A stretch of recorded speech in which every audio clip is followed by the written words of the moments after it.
Bonjour, donc présentation de l'AD633 qui peut être utilisé comme multiplicateur.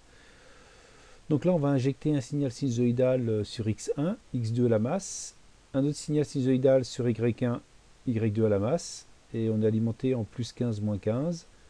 Ici on a la masse en 6, et la tension de sortie c'est X1 fois Y1 divisé par 10, et puis Z est à 0, donc on en rajoute 0. Donc voilà le montage. Donc en simulation, donc j'ai un signal X1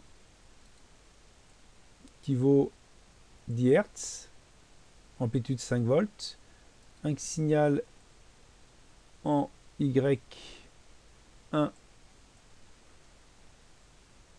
qui vaut 5 volts, fréquence 50 Hz, amplitude 5 volts.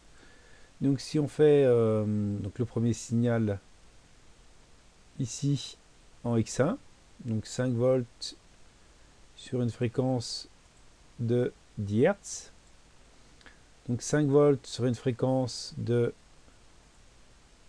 50 Hz, les deux signaux d'entrée. Donc signal de sortie ici sur le multiplicateur.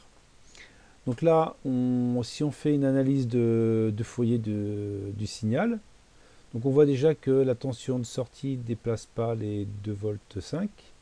Donc si on fait 5 fois 5, ça fait 25. 25 divisé par 10, comme dans la formule. 5 fois 5, 25. 25 divisé par 10, ça fait 2,5. Donc on a bien ici une amplitude max de 2,5, donc c'est cohérent. Et si on fait l'analyse de Fourier de ce signal-là, qu'est-ce que l'on voit? On voit qu'on a une raie à 40 Hz et une raie à 60 Hz. Donc ça correspond, en fin de compte,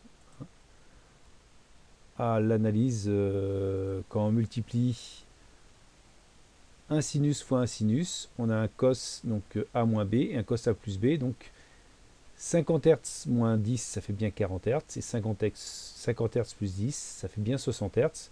Donc c'est cohérent au niveau de notre analyse de Fourier de signal. On a bien,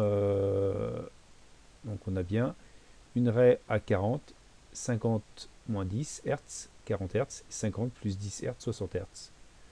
Donc voilà le signal de sortie que l'on a ici, qui est les deux sinusoïdes qui sont multipliés entre elles. Donc on est alimenté entre plus 15 et moins 15, et là on a un signal qui oscille entre plus 5 et moins 5, et là un signal qui oscille entre plus 5 et moins 5 aussi. Voilà. Donc présentation de l'AD633 en simulation.